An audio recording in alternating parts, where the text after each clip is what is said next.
আজ আমি তোমাদের জন্য তোমাদের দিনকে পূর্ণাঙ্গ করে দিলাম, তোমাদের প্রতি আমার নিয়ামত সম্পূর্ণ করলাম এবং ইসলামকে তোমাদের জন্য জীবন বিধান হিসেবে মনোনীত করলাম। সূরা মাইদা আয়াত নম্বর 3। বন্ধুরা, আরাফাতের ময়দানের কথা আমরা কে না জানি, যেখানে আমাদের প্রিয় নবী হযরত মুহাম্মদ সাল্লাল্লাহু আলাইহি ওয়াসাল্লাম বিদায় হজের ভাষণ দিয়েছিলেন। সমগ্র মানব জাতিকে সম্বোধন করে বিশ্ব মানবতার বাণী শুনিয়েছিলেন। আর মহান রব আমাদের জন্য আমাদের দ্বীন ইসলামকে পরিপূর্ণ ঘোষণা করেছিলেন। হ্যাঁ, সে ঘোষণা আরাফাতের ময়দানেই ঘোষিত হয়েছিল। আমাদের মুসলিমদের জাতীয় জীবনে আরাফাতের ময়দান মানব সৃষ্টির শুরু থেকেই অত্যাধিক প্রাসঙ্গিক হয়ে আসছিল এবং কিয়ামত পরবর্তীতেও এর প্রাসঙ্গিকতা বজায় থাকবে। হাশরের ময়দান হবে আরাফার ময়দান। হজ্জের অন্যতম গুরুত্বপূর্ণ স্থান আরাফার ময়দান। আর এর আগেই বলেছিলাম, আমার প্রিয় নবী করিম সাল্লাল্লাহু আলাইহি ওয়াসাল্লামের বিদায় হজ্জের ভাষণ আরাফার ময়দান। আরেকটি গুরুত্বপূর্ণ ওয়াকিয়া সম্পর্কে হয়তো আমরা সকলে জানি না, আর তা হলো আমাদের আদি পিতা মাতা মানবকুলের প্রথম মানবী হযরত আদম ও হাওয়া আলাইহিস সালামের দুনিয়াতে অবতীর্ণ হওয়ার পর দীর্ঘ ত্যাগ, তিতিক্ষা ও সাধনার পর মহান রাব্বুল আলামিন তাদের করুণা প্রদর্শন করে এই আরাফার ময়দানে সমবেত হওয়ার বিশাল নিয়ামতে নসিব করেছিলেন। আর সেই থেকেই এই ময়দানের নাম হয় আরাফাতের ময়দান, যার অর্থ পরিচয় হওয়া, অর্থাৎ যার রূপক অর্থ আমরা এভাবে ধরতে পারি মিলিত হওয়া।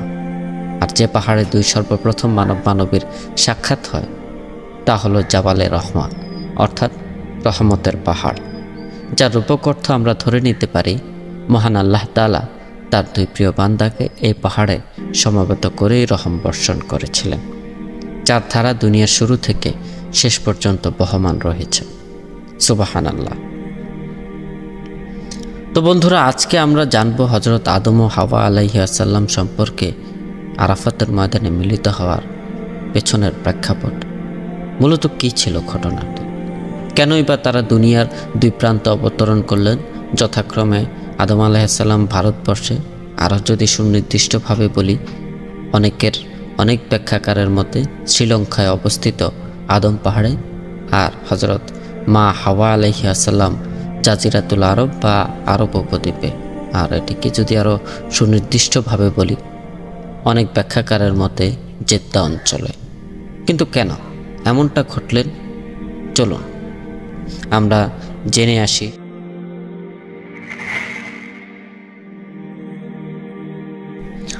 সকলকে পবিত্র মাহে রমজানের শুভেচ্ছা। আহলান সাহলান মাহে রমজান। পরম করুণাময় মহান রাব্বুল আলামিনের আজিমুশান দরবারে সাহায্যের প্রার্থনা রেখে হাজারো কোটি দরুদ ও সালাম পেশ করছি মহান রবের প্রিয় মদিনার মণি, মানবতার মুক্তির দূত প্রিয় রাসূল সাল্লাল্লাহু আলাইহি ওয়াসাল্লামের প্রতি।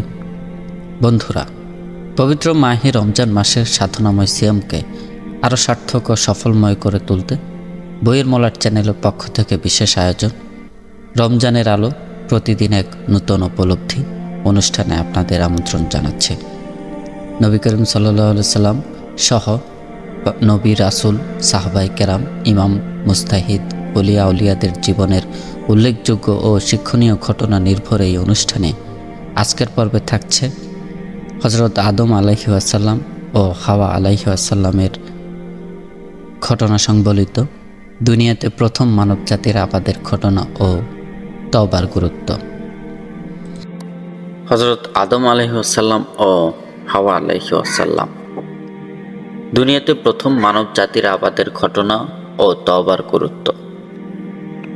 আল্লাহ তাআলা মানব জাতির প্রথম পুরুষ ও নারী হিসেবে হযরত আদম আলাইহিস সালাম ও হাওয়া আলাইহিস সালামকে সৃষ্টি করেছেন এবং তাদেরকে জান্নাতে স্থান দেন।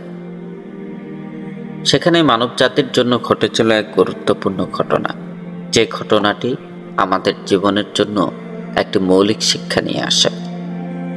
কিভাবে মহান রবের নিকট তওবা করা উচিত এবং তওবা যদি হয় একনিষ্ঠ ও সত্যিকারের, তাহলে আল্লাহর রহমতের দরজা কখনো বন্ধ হয় না। মহান আল্লাহ তাআলা আদম আলাইহিস সালামকে সৃষ্টির পর হাওয়া আলাইহিস সালামকে সৃষ্টি করেন। এবং এই প্রসঙ্গে আল্লাহ তাআলা পবিত্র কোরআনে বলেন, আমি নিশ্চয়ই তোমাদের প্রথম সৃষ্টি করেছি, পরে তোমাদের আকৃতি দিয়েছি, অতঃপর আমি ফেরেশতাদেরকে আদমের প্রতি সিজদা করতে বললাম। তারা সবাই সিজদা করলো, কিন্তু ইবলিস করলো না। সে সিজদাকারীদের অন্তর্ভুক্ত হলো না। সূরা আল আরাফ আয়াত নম্বর 11। আল্লাহ আদম আলাইহিসসালাম ও হাওয়া আলাইহিসসালামকে জান্নাতে থাকার অনুমতি দিলেও একটি গাছের ফল ভক্ষণ করতে নিষেধ করলেন।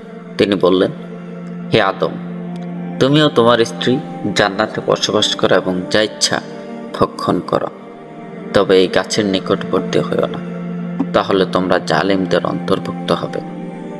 সূরা আল বাকারা আয়াত নম্বর 35। কিন্তু ইবলিস, যে আদম আলাইহিসসালামকে সিজদা করতে অস্বীকার করেছিল এবং জান্নাত থেকে বিতাড়িত হয়েছিল, সে প্রতিশোধ নেওয়ার জন্য প্রতিজ্ঞাবদ্ধ হলো। সে হাওয়া আলাইহিসসালামকে পরামর্শদাতার বেশে এসে প্ররোচনা দিয়ে বলল, তোমাদের প্রতিপালক তোমাদের এই গাছের নিকট যেতে নিষেধ করেননি, তবে এজন্য যে তোমরা যেন ফেরেশতা না হয়ে যাও, অথবা তোমরা যেন চিরস্থায়ী না হয়ে যাও। সূরা আল আরাফ আয়াত নম্বর 20। অর্থাৎ আল্লাহ তোমাদের এই ফল খেতে নিষেধ করেছেন। এই কথা বলার মাধ্যমে সে এটা বোঝানোর চেষ্টা করছিল যে যাতে তোমরা ফেরেশতা হতে না পারো, আর ফেরেশতারা জান্নাতে চিরস্থায়ী। সুতরাং তোমরা এই ফল খেয়ে নিতে পারো, যাতে তোমরা চিরদিনের জন্য জান্নাতে অবস্থান করো। নাউজুবিল্লাহ। শয়তানের এই প্ররোচনা, প্রতারণা থেকে আমরা আল্লাহর কাছে ফানা চাই। কিন্তু এখানেই ছিল অভিশপ্ত শয়তানের মিথ্যাচার।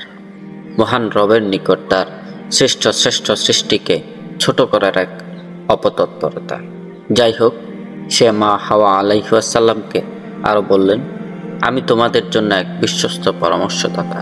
সূরা আল আরাফ আয়াত নম্বর 21। আদম আলাইহিসসালাম ও হাওয়া আলাইহিসসালাম শয়তানের মিথ্যা প্ররোচনায় পড়ে নিষিদ্ধ গাছের ফল খেয়ে ফেললেন।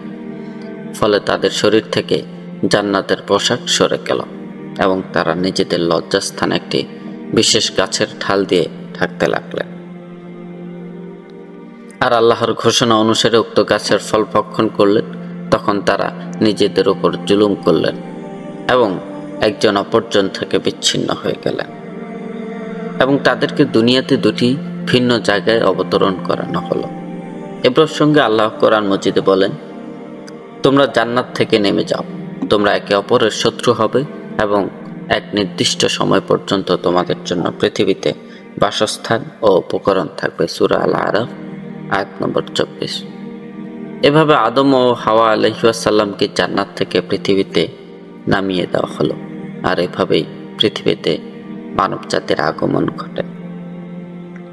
আদম আলাইহিসসালাম ও হাওয়া আলাইহিসসালাম তাদের কৃতকর্মের জন্য অনুতপ্ত হয়ে আল্লাহর কাছে কঠিন সাধনা সহ তওবা করেন। তারা দোয়া করলেন, হে আমাদের রব, আমরা নিজেদের প্রতি জুলুম করেছি। যদি তুমি আমাদের ক্ষমা না করো এবং আমাদের প্রতি দয়া না করো, তবে অবশ্যই আমরা ক্ষতিগ্রস্তদের অন্তর্ভুক্ত হব। সূরা আল আরাফ আয়াত নম্বর 23। আল্লাহ তাদের তওবা কবুল করলেন, কারণ তিনি পরম দয়ালু ও ক্ষমাশীল। অতঃপর তার প্রতিপালক তাকে মনোনীত করলেন, তার তওবা কবুল করলেন এবং তাকে সঠিক পথ নির্দেশ দিলেন। সূরা তাহা আয়াত নম্বর 122। বন্ধুরা, এখানেই আমাদের জন্য আল্লাহর প্রদত্ত অনেকগুলো শিক্ষণীয় দিক রয়েছে। যেমন 1. শয়তানের ধোঁকা থেকে সাবধান। সে আমাদের বিভিন্ন প্রলোভন দেখিয়ে গুনাহের পথে নিয়ে যেতে চায়। 2. গুনাহ করা শাস্তিযোগ্য, কিন্তু মানব নফস জানা অজানায় গুনাহে জড়িয়ে পড়ে, তবে সাথে সাথে তওবা করা জরুরি। আদম ও হাওয়া আলাইহিসসালামের কৃতকর্মের পর তারা অনুতপ্ত হয়ে ক্ষমা চেয়েছিলেন, ফলে আল্লাহ তাদের ক্ষমা করে দিয়েছেন। 3. আল্লাহর দয়া অসীম। কেউ যত বড় গুনাহ করুক না কেন, যদি সে আন্তরিকভাবে তওবা করে, আল্লাহ তাকে ক্ষমা করেন। শয়তান মিথ্যা প্রতিশ্রুতি দেয়, যা সে আদম আলাইহিসসালামকে বলেছিল যে গাছের ফল খেলে তারা অমর হবে, কিন্তু বাস্তবে তা ছিল তার মানব জাতির জন্য লালিত প্রতিশোধ পরায়ণতার প্রথম অপতৎপরতা। 5. মানুষকে পরীক্ষা দেওয়া হবে। জান্নাত থেকে পৃথিবীতে আগমনের কারণে ছিল পরীক্ষা, যা আমাদের জন্য সত্য। সুতরাং আদম ও শয়তানের এই ঘটনাটি আমাদের জীবনের জন্য অত্যন্ত গুরুত্বপূর্ণ শিক্ষা দেয়। আল্লাহ তার প্রিয় সৃষ্টি মানব জাতিকে শ্রেষ্ঠ হিসেবে ঘোষণা দেন, যার চরম বিরোধী ছিল অভিশপ্ত ইবলিস শয়তান। তাই সে আমাদের শ্রেষ্ঠত্বকে রবের নিকট হীন করার অপচেষ্টা সে কিয়ামত তক করে যাবে। আবার মহান আল্লাহ রাব্বুল আলামিন তার প্রিয় সৃষ্টির শ্রেষ্ঠত্বকে ধরে রাখার জন্য যুগে যুগে নবী রাসূল প্রেরণ করে সঠিক পন্থা বাতলিয়ে দিয়েছেন। আমাদেরকে বারবার তার নিকটবর্তী হওয়ার সুযোগ দিয়েছেন। বিতাড়িত শয়তান থেকে আমাদের নানান উপায়ে পানাহা চাওয়ার ব্যবস্থা করে দিয়েছেন। যেমন অনুগ্রহ তিনি তার প্রথম মানবী হযরত আদম ও হাওয়া আলাইহিস সালামকে করেছিলেন। শয়তানের মনোবাসনা আমাদের আদি পিতা মাতাকে রবের নিকট অভিশপ্ত করার যে পায়তারা, তা মহান রব ক্ষমা প্রদর্শন করার মাধ্যমে, তাদের পুনরায় মিলন ঘটানোর মাধ্যমে অনুগ্রহ প্রাপ্তদের কাতারে স্থান দিয়েছে।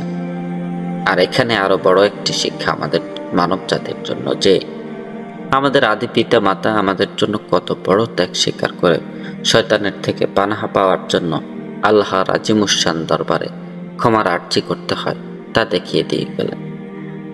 আমরা ভুল করতেই পারি, কিন্তু তাৎক্ষণিকভাবে অনুতপ্ত হয়ে আল্লাহর দরবারে তওবা করা উচিত। তা হযরত আদম ও হাওয়া আলাইহিস সালাম আমাদের জন্য শিক্ষা রেখে গেলেন। এ বিষয়ে আল্লাহ বলেন, নিশ্চয়ই আল্লাহ অনুতপ্ত ব্যক্তিদের তওবা কবুল করেন এবং যারা পবিত্রতা অর্জন করেন তাদের ভালোবাসেন। সূরা আল বাকারা আয়াত নম্বর 222। তাই আমাদের জীবনের প্রতিটি মুহূর্তেই শয়তানের ধোঁকা থেকে বাঁচতে হবে এবং কোনো ভুল করলে দ্রুত তওবার মাধ্যমে আল্লাহর কাছে ক্ষমা চাইতে হবে।